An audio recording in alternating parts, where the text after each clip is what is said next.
സായിരാം. ഇന്ന് അന്തർശൗച യജ്ഞം തുടങ്ങിയിട്ട് 220 ദിവസം ആവുകയാണ്. ഇന്നത്തെ നമ്മുടെ അതിഥിയായിട്ട് എത്തിയിരിക്കുന്നത് ശ്രീമതി സുധാമണി മാമാണ്. മാമിനെ പറ്റി ഒരു 2 വാക്ക് പറഞ്ഞില്ലെങ്കിൽ ഒരു നന്ദികേടായി പോകും.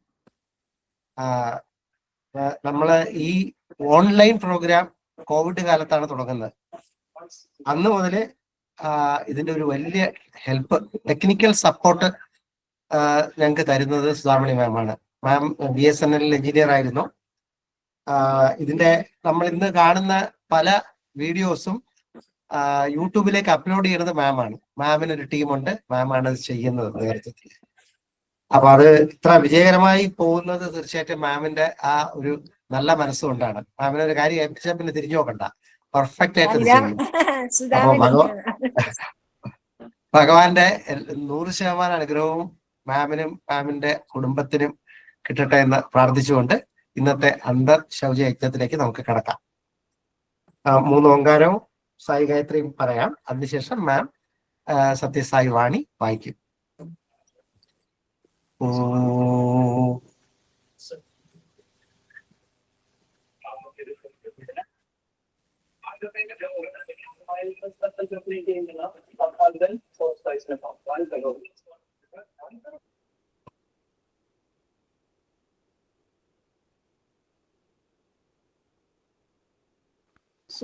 ഓഡിയോ ഓണാക്കും. ഈശ്വരായ വിദ്മഹേ സത്യദേവായ ധീമഹി തന്നഃ സർവ പ്രചോദയാത്. ഓം സായീശ്വരായ വിദ്മഹേ സത്യദേവായ ധീമഹി തന്നഃ സർവ പ്രചോദയാത്. ഓം സായീശ്വരായ വിദ്മഹേ സത്യദേവായ ധീമഹി തന്നഃ സർവ പ്രചോദയാത്. ഓം ശാന്തി ശാന്തി ശാന്തി. സുധാമണി മാം ഇനി വായിച്ചോളൂ. എന്റെ എല്ലാമായ ഭഗവാൻ ശ്രീ സത്യസായി ബാബയുടെ തൃപ്പാദങ്ങളിൽ അനന്തകോടി പ്രണാമങ്ങൾ അർപ്പിച്ചു ഉള്ളു. ഇതിൽ പങ്കെടുക്കുന്ന എല്ലാവർക്കും എന്റെ പ്രണാമം. ഭഗവാന്റെ ദിവ്യവാണി വായന തുടങ്ങാം. ശ്രീ സത്യസായി വാണി 24-ാം ഭാഗത്തിലെ 7-ാം അധ്യായമായ വിദ്യാർത്ഥികളോട് ഭഗവാന്റെ ആഹ്വാനം എന്ന അധ്യായമാണ് ഞാനിപ്പോ പാരായണം ചെയ്യുന്നത്. ഇത് 7th ചാപ്റ്റർ, വിദ്യാർത്ഥികളോട് ഭഗവാന്റെ ആഹ്വാനം. ഇത് ശാസ്ത്ര സാങ്കേതിക വിദ്യകളുടെ യുഗമാണ്. ഒരു ഭാഗത്ത് പ്ലാസ്റ്റിക്, ഇലക്ട്രോണിക്സ്, കമ്പ്യൂട്ടറുകൾ എന്നിവയുടെ മേഖലയിൽ അഭൂതപൂർവമായ പുരോഗതി കൈവരിച്ചിരിക്കുന്നു. ആണവോർജം, ബഹിരാകാശ പര്യവേഷണം എന്നീ മേഖലകളിൽ അത്ഭുതകരമായ കണ്ടുപിടുത്തങ്ങൾ ഉണ്ടായിട്ടുണ്ട്. ഇതിനുപരിയായി മനുഷ്യൻ ശൂന്യാകാശത്തേക്ക് കൃത്രിമ ഉപഗ്രഹങ്ങൾ അയക്കുന്നു. ആറ്റത്തിന്റെ നിഗൂഢ രഹസ്യങ്ങൾ മനസ്സിലാക്കാൻ വളരെയധികം സമ്പത്തും ഊർജവും വിനിയോഗിക്കുന്നു. പക്ഷേ മനുഷ്യന്റെ സ്വഭാവ വികസനത്തിനായി എന്തെങ്കിലും ചെയ്യാൻ ആർക്കും വലിയ താല്പര്യമില്ല. പരസ്പരം കടത്തിവെട്ടി മുന്നേറുന്ന മത്സരത്തിൽ മനുഷ്യർ സ്വാർത്ഥതയിൽ അമരുന്നു, തെറ്റായ മാർഗം ആശ്രയിക്കുന്നു, രാഷ്ട്രീയവും സാമ്പത്തികവുമായ പ്രതിസന്ധി മൂലം കുഴപ്പത്തിലായിരിക്കുന്നു, ജാതി മത സംഘർഷത്തിലേക്കും മനുഷ്യൻ തള്ളിവിടപ്പെടുന്നു. അധികാരത്തിനും സ്ഥാനങ്ങൾക്കുമാണ് മനുഷ്യൻ അത്യാർത്തി ഉള്ളത്. ഇതൊക്കെയാണ് പുണ്യഭൂമിയായ ഭാരതത്തെ ശിഥിലമാക്കുന്നത്. വിദ്യാർത്ഥികളുടെ ലോകത്ത് അച്ചടക്കമില്ലായ്മയാണ് എവിടെയും. ഒരു ഭാഗത്ത് ശാസ്ത്ര പുരോഗതിയും മറുഭാഗത്ത് മനുഷ്യന്റെ സാമൂഹ്യ അധപ്പതനവും മൂല്യച്യുതിയും ആണ് നടക്കുന്നത്. ഇതിന് കാരണം എന്താണ്? രാഷ്ട്ര സേവനത്തിനായി ജീവാർപ്പണം ചെയ്യാൻ സന്നദ്ധതയുള്ള തികച്ചും നിസ്വാർത്ഥരായ ശുദ്ധചിത്തരായ ധാരാളം യുവാക്കളെയാണ് രാജ്യത്തിന് ആവശ്യം. ദൗർഭാഗ്യവശാൽ ഇന്ന് മനുഷ്യൻ ക്ഷണികമായ ഇന്ദ്രിയ സുഖങ്ങളുടെയും ഭൗതിക സമ്പത്തുകളുടെയും പിന്നാലെ പാഞ്ഞു നശിക്കുന്നു. ഇതുകൊണ്ട് എന്തെങ്കിലും പ്രയോജനമുണ്ടോ? ഛത്രപതി ശിവജിയുടെ ഉദാഹരണം എടുക്കുക. അദ്ദേഹത്തിന് ധനസ്ഥിതി ഒട്ടും കുറവില്ലായിരുന്നു. പിന്നെ എന്തുകൊണ്ടാണ് അദ്ദേഹം സമർത്ഥ രാമദാസിന്റെ മുന്നിൽ യാചകനെ പോലെ ശിഷ്യനായി എത്തിയത്? അതുപോലെ തന്നെ ജനക മഹാരാജാവിന് വേണ്ടുന്ന എല്ലാ സമ്പത്തും ഐശ്വര്യവും ഉണ്ടായിരുന്നു. എന്തുകൊണ്ടാണ് അദ്ദേഹം യാജ്ഞവൽക്യ മുനിയെ അഭയം പ്രാപിച്ചത്? ഇതിന് കാരണം ആധ്യാത്മിക ജ്ഞാനത്തിന്റെ കലവറകളായ നമ്മുടെ ഋഷിമാരുടെ ഉപദേശവും മാർഗനിർദ്ദേശങ്ങളും തേടുക എന്നത് പ്രാചീന കാലം മുതൽക്കേ നമ്മുടെ രാജാക്കന്മാരുടെ പതിവായിരുന്നു എന്നതാണ്. അതുവഴി അവർക്ക് മനഃശാന്തിയും രാജ്യത്തിന് സുരക്ഷിതത്വവും ലഭിച്ചിരുന്നു. ആധ്യാത്മിക അവബോധത്തിലൂടെ മാത്രമേ മനുഷ്യന് ശാശ്വതമായ ശാന്തിയും സന്തോഷവും നേടാൻ സാധിക്കുകയുള്ളൂ എന്ന് അവർ മനസ്സിലാക്കിയിരുന്നു. വിദ്യാർത്ഥികൾ സാമൂഹിക ബോധം വളർത്തിയെടുക്കണം. അടുത്തൊരു ഹെഡിങ്.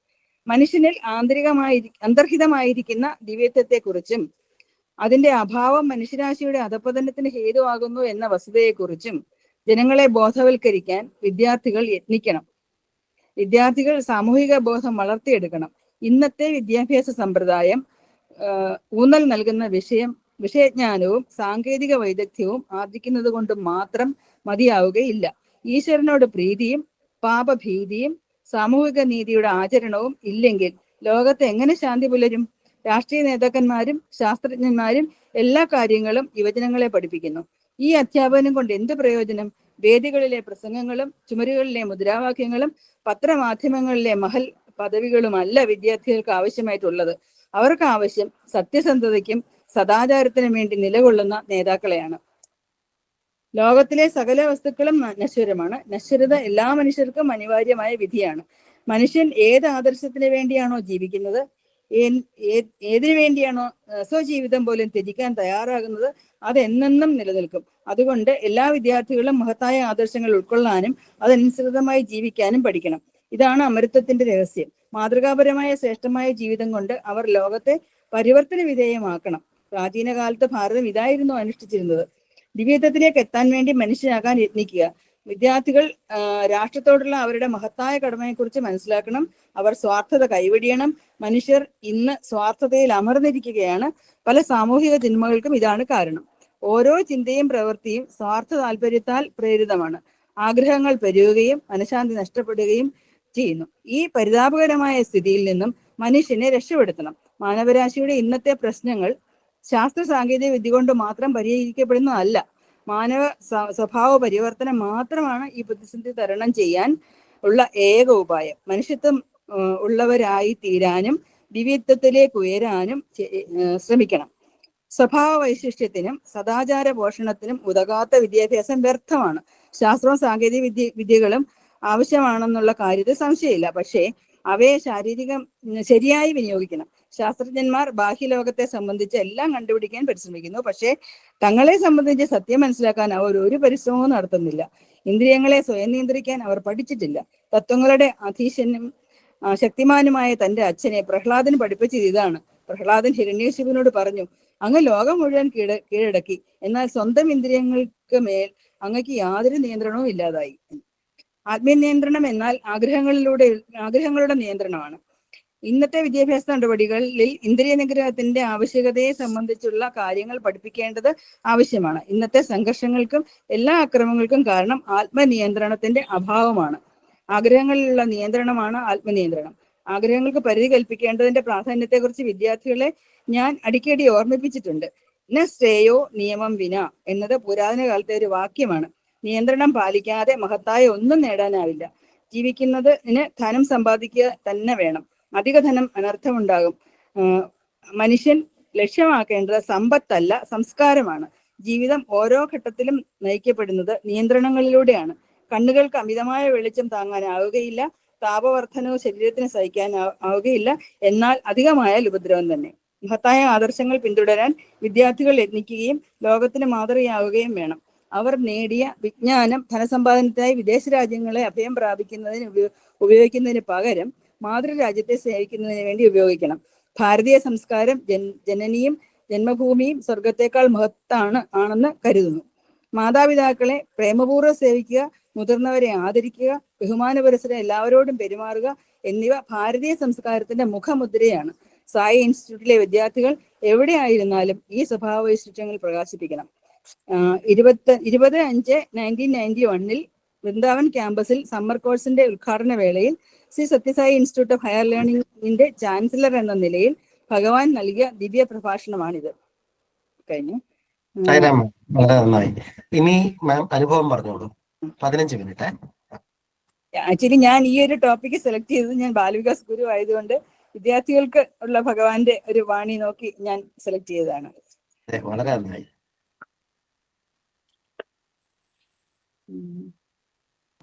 ഓം ശ്രീ സായിരാം. ഞാൻ സുധാമണി, പിന്നെ ജോയിൻ ചെയ്തവർക്ക് വേണ്ടി പറഞ്ഞാണ്. തിരുവനന്തപുരം ജില്ലയിൽ നിന്നാണ്. ശരിക്കും പറഞ്ഞാൽ എനിക്ക് അധികം എടുത്തു പറയത്തക്ക അനുഭവങ്ങളൊക്കെ എനിക്ക് അധികമൊന്നും ഇല്ല. എന്നാലും ചെറിയ ചെറിയ അനുഭവങ്ങൾ, കാര്യങ്ങൾ പറയാം, അത്രയേ ഉള്ളൂ.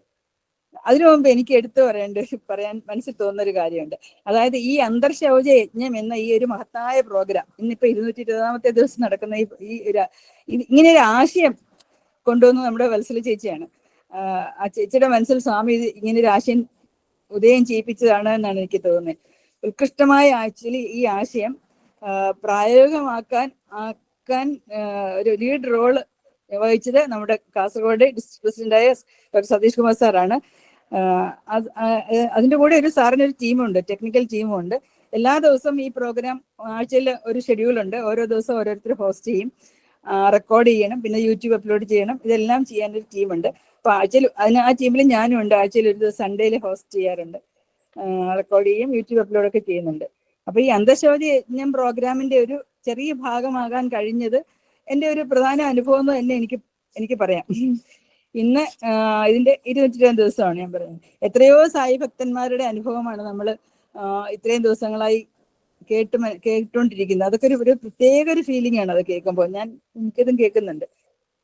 അപ്പൊ സ്വാമിയുടെ ഒരു സെന്റിനറി ഇയറിൽ ഇതൊരു മഹത്തായ ഒരു കാര്യമാണ് ഈ ചെയ്യുന്നത്.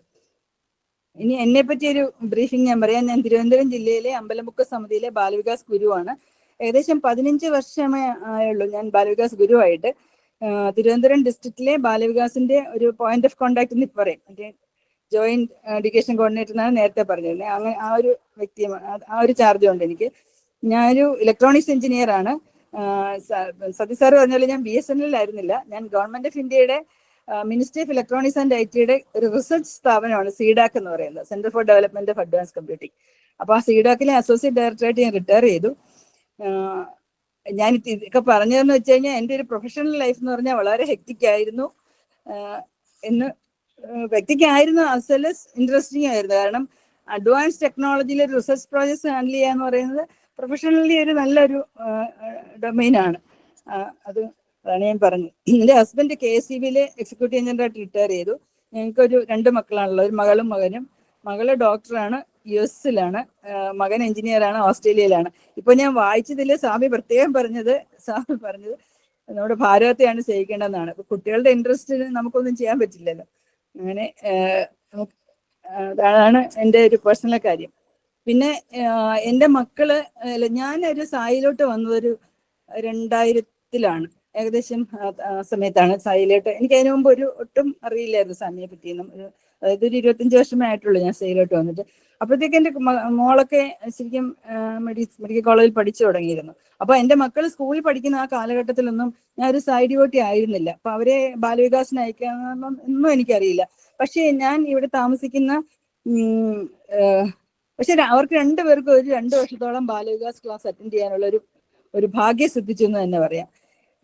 എൻ്റെ മോൾ 6ാം ക്ലാസ്സിൽ പഠിക്കുമ്പം ഞങ്ങൾ ഈ താമസിക്കുന്ന ഹൗസിംഗ് കോളനിലുള്ള ഒരു വീട്ടിലുള്ള ഒരു ഫാമിലി വന്ന് അവരുടെ മക്കളെ അവർ ബാലവികാസിന് അയക്കുന്നുണ്ട്. ഒരു ഗുരുവിന്റെ വീട്ടിൽ കൊണ്ടുവിടണം, ഒരു 4-5 കിലോമീറ്റർ ദൂരെയുള്ള ഒരു വീട്ടിലാണ്. അപ്പൊ അവരെ ഓട്ടോയിൽ കൊണ്ടുവിട്ട് വിളിച്ചുകൊണ്ട് വരും. എൻ്റെ മോളെയും കൂടി വിടുന്നുണ്ടോ എന്ന് ചോദിച്ചു.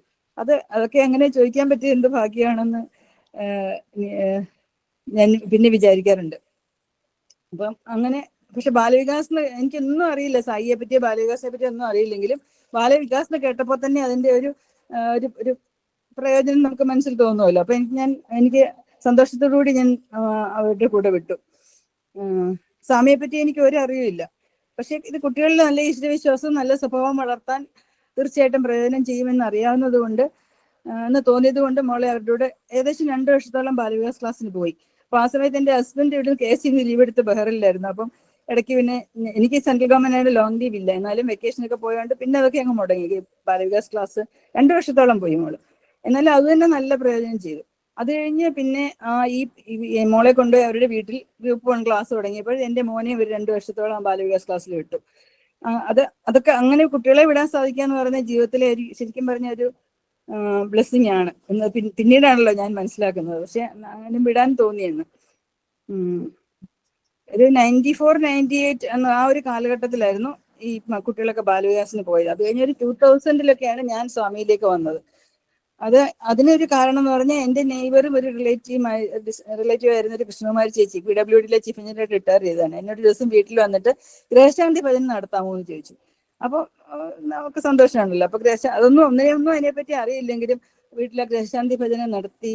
അപ്പോഴേക്കാണ് സ്വാമിയോട് മനസ്സിന് ആ ഒരു സ്വാമിയെ പറ്റി അറിയുന്നതും മനസ്സിനൊരു അറ്റാച്ച്മെന്റ് വരുന്നതും. അത് കഴിഞ്ഞ് പിന്നെ അങ്ങനെ ആ ഒരു ഗ്രഹശാന്തി ഭജനയാണ് ജീവിതത്തിൽ ഇങ്ങനൊരു ഭാഗ്യം ത്തിലേക്ക് നയിച്ച് പ്രധാന ഭാഗ്യം എന്ന് തന്നെ പറയാം. അതിനുശേഷം ഞാൻ സമിതി ഭജനയ്ക്കൊക്കെ പോയി തുടങ്ങി. പിന്നെ നമ്മുടെ വീട്ടിലെ മണ്ഡലി ഭജനയൊക്കെ വെച്ച് നടത്താൻ തുടങ്ങി. പിന്നെ ഒരു 2001 ആയപ്പം കൃഷ്ണകുമാരി ചേച്ചിയും എൻ്റെ ഫ്രണ്ട് ക്ലാസ്മേറ്റ് ഒരു പൊന്നമ്മ ചേച്ചിയും ഉണ്ട് ഇവിടെ, അവരും PWD തന്നെയായിരുന്നു. അപ്പോൾ അവര് രണ്ടുപേരും പുട്ടപർത്തിയിൽ പോകുന്നു എന്ന് അറിഞ്ഞിട്ട് ഞാനും അവരുടെ കൂടെ പോയി. അങ്ങനെ ഞങ്ങൾ 3 പേരും കൂടെ അങ്ങനെയാണ് 2001 ആദ്യമായിട്ട് പുട്ടപർത്തി പോകുന്നത്. സ്വാമിയെ ദർശിക്കാനുള്ള ഒരു ഭാഗ്യം, ആദ്യ ദർശനം ലഭിച്ചതും അന്നാണ്. അതാണ് സ്വാമിയിലേക്ക് ഞാൻ വരാൻ ഇടയായ ഒരു ഭാഗ്യമുണ്ടായ ഒരു അതാണ്. പിന്നെ ഇനിയിപ്പോ ഇപ്പൊ സതീഷ് സാർ പറഞ്ഞ പോലെ എടുത്തു പറയേണ്ട ഒരു കാര്യം, കോവിഡ് കാലഘട്ടത്തില് ഏകദേശം ഒരു 3 വർഷം നമ്മൾ ആ ഒരു ബാലവികാസ് ക്ലാസ് നടത്തിയതാണ്. 3 വർഷത്തോളം 2001, 2021, 2022, 2023 ആയപ്പോഴേക്ക് നിന്നു. അപ്പൊ അത് എല്ലാം മാനേജ് ചെയ്തത് കാസർഗോഡ് ടീമാണ്. അത് വത്സൽ ചേച്ചിയും സതീഷ് സാറും കൂടെയാണ് അന്നത്തെ അതെല്ലാം ഇനിഷ്യേറ്റ് ചെയ്തത്. അത് ഒരു ഇനിഷ്യേറ്റ് ചെയ്ത് ലീഡ് ചെയ്യാൻ ടീം വേണമല്ലോ. അപ്പൊ അതിന്റെ ടെക്നിക്കൽ ടീമിൽ എനിക്കും ഇൻവോൾവ് ചെയ്യാനുള്ള ഒരു ഭാഗ്യം, അതും എൻ്റെ ജീവിതത്തിലെ ഒരു അനുഭവം, എടുത്തു പറയേണ്ട ഒരു അനുഭവമാണ്. ആ ഭാഗ്യം ഉണ്ടായി. ഇപ്പൊ ആ കോവിഡ് കാരണം ഓഫ്ലൈനായിട്ട് ബാലവികാസ് എല്ലാ ഗുരുക്കന്മാരും വീട്ടിലെടുക്കുന്നത്, അതായത് ഗുരുക്കന്മാർ വീട്ടിലും സമിതിയിലും എടുത്തിരുന്ന ബാലവികാസം എല്ലാ ത്രൂ ഔട്ട് കേരള എല്ലായിടവും നിർത്തിയിരുന്നു. അങ്ങനെ പൂർണ്ണമായിട്ടും ബാലവികാസ് നിന്നുപോയി. അപ്പോൾ ഒരു ഓൺലൈൻ ബാലവികാസ് എന്നൊരു കൺസെപ്റ്റ് ആ ഒരു ഇനിഷ്യേറ്റ് ചെയ്ത് കൊണ്ടുവന്നത് സതീഷ് സാറും വത്സൽ ചേച്ചിയും കൂടെയാണ്. അതും ഏറ്റവും ഒരു പുണ്യമായ ഒരു കാര്യമാണ് അന്ന് ചെയ്തത്. അതിന്റെ ടെക്നിക്കൽ സൈഡ് മാനേജ്മെന്റ് ചെയ്യാൻ ഞാനുണ്ടായിരുന്നു. ഞാൻ ഹോസ്റ്റ് റെക്കോർഡ് ചെയ്യുകയും യൂട്യൂബിൽ അപ്ലോഡ് ചെയ്യുകയൊക്കെ ചെയ്തു. ഇന്നത്തെ പ്രോഗ്രാം ഹോസ്റ്റ് ചെയ്യുന്ന ശിവപ്രസാദും അന്നേ ഉണ്ടായിരുന്നു. അപ്പം നമ്മളൊക്കെ ആ കാസർഗോഡ് ടെക്നിക്കൽ ടീമിന്റെ ഒരു പാട്ടാവാൻ എനിക്ക് സാധിച്ചെന്നുള്ളത് എൻ്റെ ഒരു ഭാഗ്യം തന്നെയാണ്. അതാണ് നമ്മുടെ ആ ഒരു 2 വർഷം വളരെ നന്നായിട്ട് ക്ലാസ് എടുക്കാൻ പറ്റി. ആക്ച്വലി കോവിഡ് തുടങ്ങിയ സമയത്ത് ക്ലാസ് ഒക്കെ നിന്നെങ്കിലും ഞാൻ ഓൺലൈൻ എന്റെ ബാലവികാസ് ക്ലാസ് ഞാൻ ഓൺലൈൻ എടുത്തു തുടങ്ങിയിരുന്നു. അപ്പൊ ട്രിവാൻഡ്രം ഡിസ്ട്രിക്റ്റിലുള്ള പല ഗുരുക്കന്മാരും എന്റെ ക്ലാസ്സിലേക്ക് കുട്ടികളെ ജോയിൻ ചെയ്തു. അങ്ങനെ എനിക്കൊരു ട്രിവാൻഡ്രത്തുള്ള ഒരുവിധം ഒക്കെ ഫുൾ ഫ്ലെഡ്ജ്ഡ് ആയിട്ട് ക്ലാസ് തുടങ്ങി വന്നിരുന്നു. അങ്ങനെ ഇരിക്കുമ്പോഴാണ് ഈ state level online Balavikas class Satheesh sir നന്നായിട്ട് ഇനിഷ്യേറ്റീവ് കൊണ്ടുവന്നത്. ആ ഒരു മഹത്തായ ഒരു സംരംഭമായിരുന്നത്. വത്സൽ ചേച്ചി ആയിരുന്നു മിക്ക ക്ലാസ്സുകളും അന്ന് എടുത്തിരുന്നത്. അതായത് നമ്മൾ group wise group 2, group 3 separate class എടുത്തു. എക്സാം ഓറിയന്റഡ് ആയിട്ട് ക്ലാസ് എടുത്തു. പിന്നെ പേരന്റിങ് ക്ലാസ് ഉണ്ടായിരുന്നു. പിന്നെ ഗുരുസ് ട്രെയിനിങ് ക്ലാസ് എടുത്തിരുന്നു. പിന്നെ ശരിക്കും പറഞ്ഞാൽ 2021, 2022 വർഷങ്ങളിൽ നന്നായിട്ട് ബാലവികാസ് ക്ലാസ് നമ്മുടെ കേരളത്തിൽ നടന്നു. പല ഡിസ്ട്രിക്റ്റുകളിലും നന്നായി എടുക്കുന്ന സീനിയർ ബാലവികാസ് ഗുരുക്കന്മാരുണ്ടല്ലോ, അവരെയൊക്കെ നമ്മൾ ഇൻവൈറ്റ് ചെയ്ത് അവരുടെയൊക്കെ ക്ലാസ്സുകളൊന്ന് അറേഞ്ച് ചെയ്തിരുന്നു. ഞാൻ ഈ സമയത്ത് ഒരു 4-5 മാസം എൻ്റെ മക്കളുടെ അടുത്ത് പോയി. അമേരിക്കയിലും ഓസ്ട്രേലിയയും പോയിരുന്നു. അപ്പൊ അവിടെ ഇരുന്ന് ഞാൻ ടൈം ഡിഫറെന്റ് ആണെങ്കിൽ പോലും അവിടെ ഇരുന്ന് തന്നെ ഹോസ്റ്റ് ചെയ്യുകയും റെക്കോർഡ് ചെയ്യുകയും യൂട്യൂബിലൂടെ ചെയ്യാൻ പറ്റിയെന്ന്. അതുമൊക്കെ ഒരു നല്ല ഒരു ത്രില്ലിങ് അനുഭവങ്ങളൊക്കെ ആയിരുന്നു അന്നത്തെ.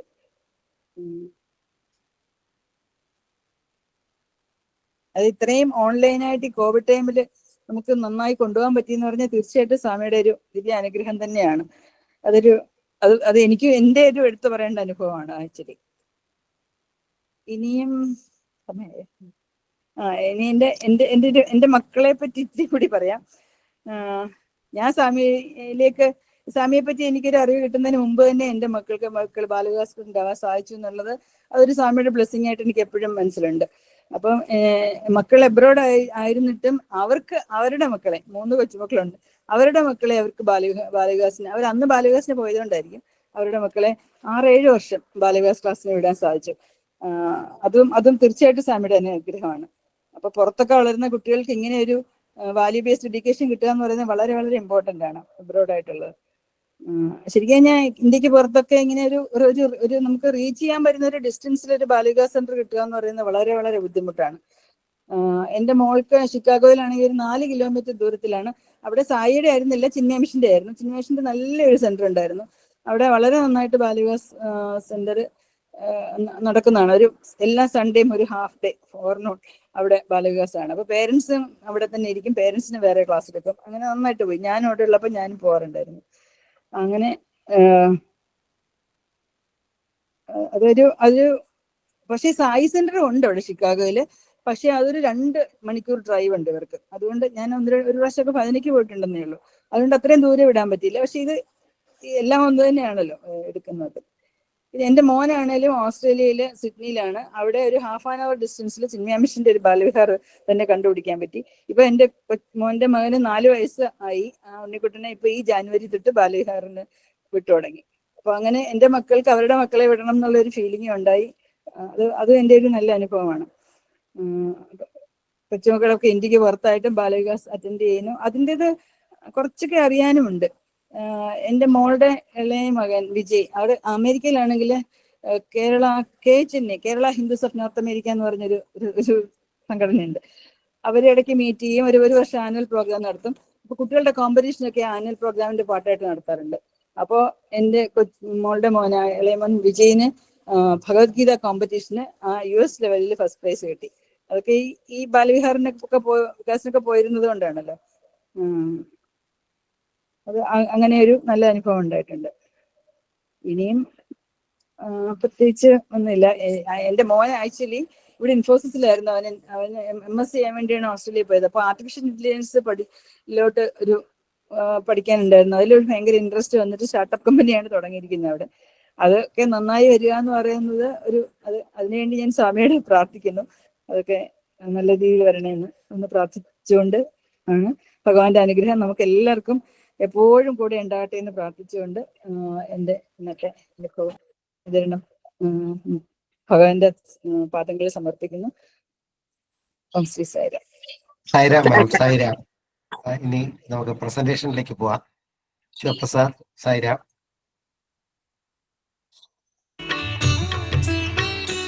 శంకరాచార్యుల వారు 13 మంది శిష్యులతో గంగానదికి స్నానంకు వెళుతున్న సమయం లోపల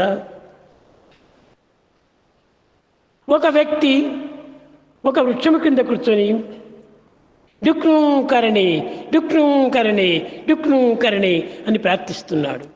Shankaracharya one day was proceeding towards the Ganges along with his 13 of his disciples. And he met a scholar sitting under a tree, repeating the rules of grammar, Dukrunkarane. ఇది పాణిని గ్రామం. This rule of grammar is found in the grammar ఈ composed by Panini Panini. గ్రామమును ఉచ్చరించడం చేత గొప్ప పండితుడు కావాలను అని ఆశిస్తున్నాడు. That person wanted to be a great scholar by repeating the rules of grammar according to Panini. ఈ పాండితత్వం చేత నీకు లభించేటువంటి ఫలితం ఏమిటి అని ప్రశ్నించాడు శంకరుడు. Shankara has put this question, what is it you are going to get by this scholarship? స్వామి, ఈ పాండిత్యం చేత నేను రాజుల సన్నిధిని చేరగలను. The reply was this, Swami, by acquiring this scholarship I can enjoy the position రాజులు నా in the court of పాండిత్యాన్ని the king. మెచ్చి అనేక విధమైనటువంటి బహుమానములు నాకు అందించగలరు. The king, being pleased with my scholarship, will certainly reward me amply. ఈ బహుమానములు ఎంతకాలం నీవు పెట్టుకోగలవు? Shankara asked, how long would you possess these rewards? నేను బ్రతికినంత కాలం కూడాను ఈ యొక్క ఆశను నెరవేర్చుకుంటాను. And he said, I'll go on adding to my desires and get them అప్పుడు fulfilled. శంకరాచార్యులు వారు ప్రశ్నించాడు, మరణించిన తర్వాత ఈ సంగతి అంతా నీకు జ్ఞాపకం ఉంటుందా? Shankara has again put this question, after death, would you think of all these desires and the rewards? పిచ్చివాడా, నీవు ఉన్నప్పుడు అనుభవించినప్పుడు నీవు గతించిన తర్వాత 3 కాలముల యందు నువ్వు మరపు రానటువంటి యొక్క తత్వాన్ని నీవు గుర్తించడానికి ప్రయత్నించు. Adi Shankara advised him, you should think of that which exists in all the three periods of time, not being while alive in this lifetime. Sai Ram. ഇനി ഭജനയിലേക്ക് പോവാം.